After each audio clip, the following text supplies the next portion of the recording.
UPSC सार presents. Kerala का अर्लम वन्यजीव अभयारण्य भारत का पहला तितली अभयारण्य बना।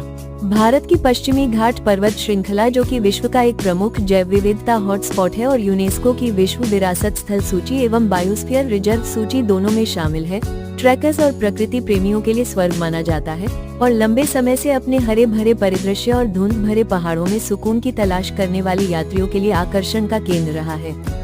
इस लुभावने क्षेत्र में अब एक तितली अभयारण्य स्थापित किया गया है, जो पर्यटकों द्वारा खोजे जाने का इंतजार कर रहा है। इस वर्ष 18 जून को केरल राज्य वन्यजीव बोर्ड ने कन्नूर में अर्लम वन्यजीव अभयारण्य का नाम बदलकर अर्लम तितली अभयारण्य कर दिया। इसके साथ ही ये भारत का पहला संरक्षित वन बन गया जो पूरी तरह से तितलियों को समर्पित है। यह महत्वपूर्ण मान्यता 25 वर्षों की दृढ़ता, सावधानी पूर्वक सर्वेक्षण और स्थानीय वन्यजीव प्रेमियों, वन अधिकारियों और विशेषज्ञों के इस दृढ़ विश्वास के बाद मिली है कि सबसे छोटे पंखों को भी एक सुरक्षित घर मिलना चाहिए।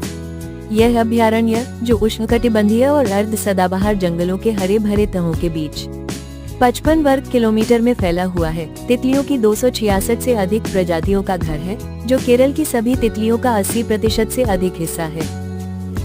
अक्टूबर और फरवरी के बीच जब तितलियां पश्चिमी घाट की निचली ढलानों से यहाँ प्रवास करती हैं, तो यह अभयारण्य एक जीवंत इंद्रधनुष में बदल जाता है।